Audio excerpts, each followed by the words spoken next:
अस्सलाम वालेकुम जी। मैं हूं आपका होस्ट और आपका दोस्त और आप देख रहे हैं मेरा न्यूज़ 5 स्टार न्यूज़ चैनल। जैसा कि आपको पता है कि मैं आपके लिए डेली बुनियाद के ऊपर खबरें वगैरह लाता रहता हूं। आज भी इसी तरह खबरों का सिलसिला शुरू करते हुए चंद खबरें जो है इंशाल्लाह मैं आपकी नज़र करूंगा। आपने वीडियो पूरी देखनी है, इंशाल्लाह आपको डिटेल से एक एक खबर जो है मैं आपको डिटेल से बताऊँगा। इससे पहले कि मैं खबरों का सिलसिला शुरू करूँ, मेरे चैनल को सब्सक्राइब करें, इसे लाइक करें और अपनी कमेंट बॉक्स के अंदर अपनी राय का इजहार ज़रूर करें। तो इसके साथ ही खबरों का सिलसिला शुरू करते हैं। पहली खबर है, आर्मी चीफ से चीनी वज़ीर ख़ारजा अफ़गान कायम मुकाम वज़ीर ख़ारजा की मुलाकात। Islamabad. Army chief general Syed Asim Munir से चीनी स्टेट काउंसलर और वज़ीर ख़ारजा चीन किंग और अफ़गान कायम मुकाम वज़ीर ख़ारजा अमीर मुत्तकी की अलग-अलग मुलाकातें हुई, जिसमें सी पैक अफ़गानिस्तान की सूरत हाल और खित्ते में क़याम अमन पर तबादला ख्याल किया गया। इसके साथ ही जी अगली खबर की तरफ चलते हैं। अगली खबर है, कराची समेत सिंध के 24 अजला में ज़मीनी इंतखाबात के लिए पोलिंग जारी। कराची से समेत सिंध के 24 अजला में ज़मीनी बल्दियाती इंतखाबात के लिए पोलिंग शुरू हो गई। ज़राए के मुताबिक कराची समेत सिंध के 24 अजला में ज़मीनी बल्दियाती इंतखाबात के लिए पोलिंग का अमल जारी है। पोलिंग सुबह 8 बजे से बगैर किसी वक्फे के शाम 5 बजे तक जारी रहेगी। मुख्तलिफ कैंडिडेट्स की 36 नशिस्तों पर इंतखाबात के लिए 434 उम्मीदवार हैं। कराची डिवीज़न की 11 यूसी चेयरमैन, वाइस चेयरमैन और वार्ड मेंबर की 15 नशिस्तों पर पोलिंग होगी। इसके साथ ही जी आगे बढ़ते हैं। ज़मीनी बल्दियाती इंतखाबात में पीपल्स पार्टी, जमात इस्लामी और पीटीआई के उम्मीदवार मैदान में है, जबकि एमक्यूएम पाकिस्तान ने ज़मीनी इंतखाबात का भी बाइकाट किया है। इसके साथ ही जी अगली खबर की तरफ चलते हैं। अगली खबर है जी, कराची में शहरियों के तशद्दुद से 2 मुबैना डाकू हलाक। कराची औरंगी टाउन में मुश्तिल अवाम ने हाथ लगने वाले डाकुओं की दिल खोल कर दुर्गत बनाई, जिसके नतीजे में 2 डाकू हलाक और 1 जख्मी हो गया। ज़राए के मुताबिक पाकिस्तान बाजार थाने के हदूद और औरंगी टाउन सेक्टर C14 अवैध पकवान हाउस के करीब एक दुकान में वारदात करके फरार होने वाले 3 डाकू शहरी के हत्थे चढ़ गए। मुश्तिल शहरियों ने तीनों डाकू को पकड़कर बेईमाना तशद्दुद का निशाना बनाया, जिसके नतीजे में तीनों डाकुओं की हालत बिगड़ गई। इतला मिलने पर छिपा एम्बुलेंस मौका पर पहुंच गई और इलाके के कुछ लोगों की मदद से डाकुओं को मुश्तिल अवाम के चुंगल से निकाल कर एम्बुलेंस में मुंतकिल किया, जिसके बाद तीनों को बासी शहीद अस्पताल में मुंतकिल किया गया। ताहम इस अस्पताल पहुंचने पर डॉक्टर ने 2 डाकुओं की मौत की तस्दीक कर दी, जबकि तीसरे डाकू की जान बचाने की कोशिश शुरू कर दी।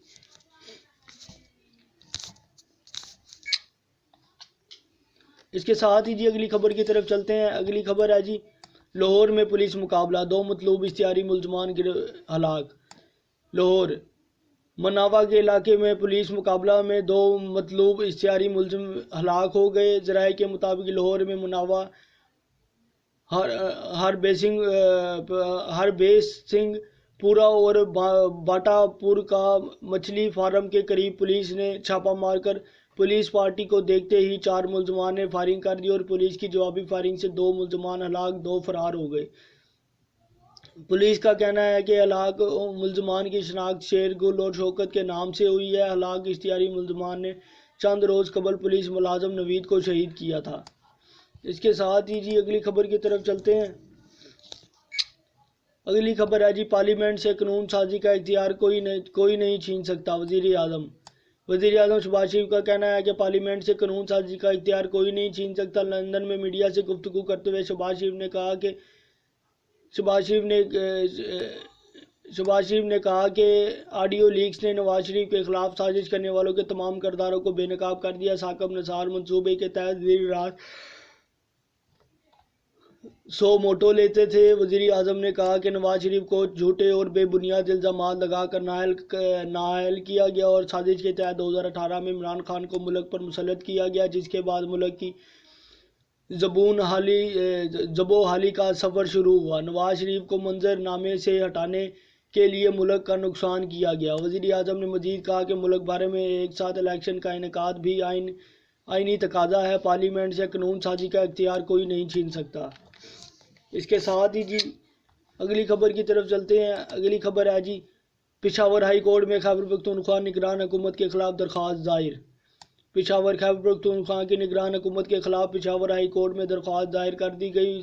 साबिक MP فضل الہی کی جانب سے دائر درخواست میں موقف اختیار کیا گیا کہ نگران حکومت کی مدت ختم ہو گئی ہے جو اب غیر قانونی طور پر قائم ہے۔ آئین کے آرٹیکل 105 کے تحت پہلے انتخابات کی تحریک اور بعد میں نگران حکومت قائم ہوتی ہے۔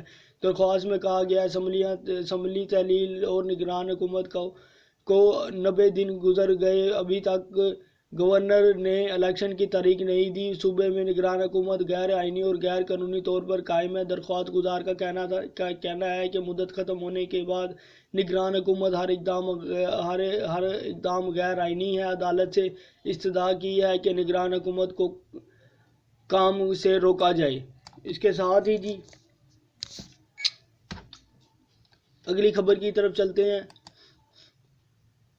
اگلی خبر ہے جی رواں مالی سال کے پہلے 9 ماہ میں 3.58 ٹریلین روپے کا قرض ادا کیا گیا۔ رپورٹ اسلام آباد وفاقی حکومت نے رواں مالی سال 2023 اور 2022 کے پہلے 9 ماہ میں 3.58 ٹریلین روپے کا مالیت کا قرض ادا کیا۔ وزیر خزانہ کی جانب سے آمدنی اور اخراجات بارے جاری کردہ رپورٹ کے مطابق وفاقی حکومت کے مطابق اس عرصے کے دوران پاکستان کی آمدنی 3.4 ٹریلین روپے رہی ہے، جبکہ اس کے مقابلے میں مجموعی اخراجات 6,978 ارب روپے سے زیادہ رہے ہیں۔ رپورٹ کے مطابق اس لحاظ سے رواں مالی سال کے پہلے 9 ماہ کے دوران حکومت کا بجٹ خسارہ 3,534 ارب روپے تک پہنچ گیا، جبکہ دفاعی اخراجات 1,000 ارب روپے سے تجاوز کر گئے، جبکہ قرضوں اور سود کی ادائیگی پر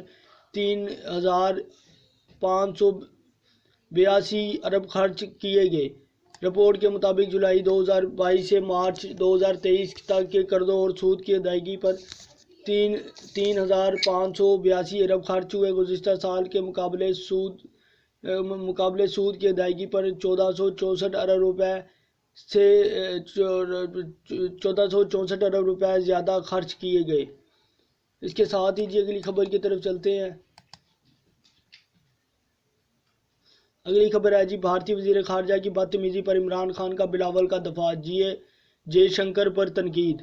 لاہور پاکستان تحریک انصاف کے چیئرمین عمران خان نے کہا ہے کہ جے شنکر کو مہمان نوازی نہیں آتی، بلاول کو تیاری کے ساتھ جانا چاہیے تھا۔ لاہور کے لچکمی چوک پر پی ٹی آئی کی چیف جسٹس اور سپریم کورٹ کے ساتھ اظہار یکجہتی کے لیے نکالے جانے والی ریلی کے شرکاء سے خطاب کرتے ہوئے عمران خان نے کہا کہ بھارت جانے سے پہلے بلاول نے کسی سے پوچھا، جے شنکر نے جس طرح زبان استعمال کی اس سے اندازہ ہو گیا کہ اسے مہمان نوازی کے آداب نہیں آتے، کیونکہ مہمان کے ساتھ ایسا سلوک نہیں کرتے۔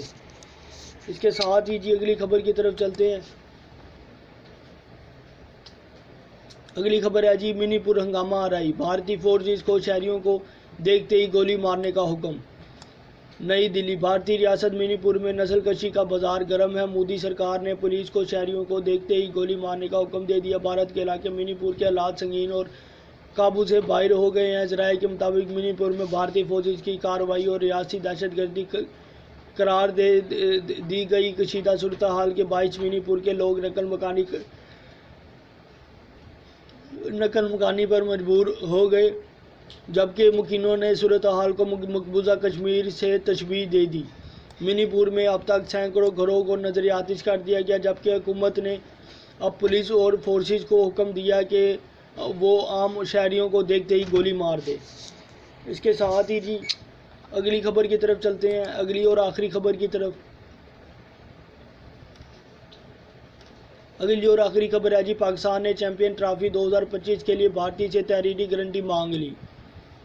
پاکستان کرکٹ بورڈ پی سی بی نے بھارت کے سامنے ورلڈ کپ 2023 میں شرکت سے قبل بی سی سی آئی سے بڑا مطالبہ کر دیا۔ بھارتی میڈیا کے مطابق کی جانب سے رپورٹس میں دعویٰ کیا گیا کہ پاکستان نے بھارت میں شیڈول ورلڈ کپ 2023 میں شرکت کے لیے بھارتی کرکٹ بورڈ بی سی سی آئی سے پاکستان کی میزبانی میں ہونے والی آئی سی سی چیمپئن ٹرافی 2025 کے لیے تحریری گارنٹی مانگ لی۔ اس کے ساتھ ہی جی اپنے میزبان کو دیجیے اجازت، ملتے ہیں انشاءاللہ اگلی ویڈیو میں۔ آپ میرے اس چینل کو سبسکرائب کریں، اسے لائک کریں اور اپنی رائے کا اظہار نیچے کمنٹس باکس میں ضرور کیا کریں۔ اور آل نوٹیفیکیشن کے اوپر کلک کر دیں تاکہ میری تمام آنے والی جو ویڈیوز ہیں وہ آپ تک پہنچ سکے۔ اللہ حافظ، اللہ نے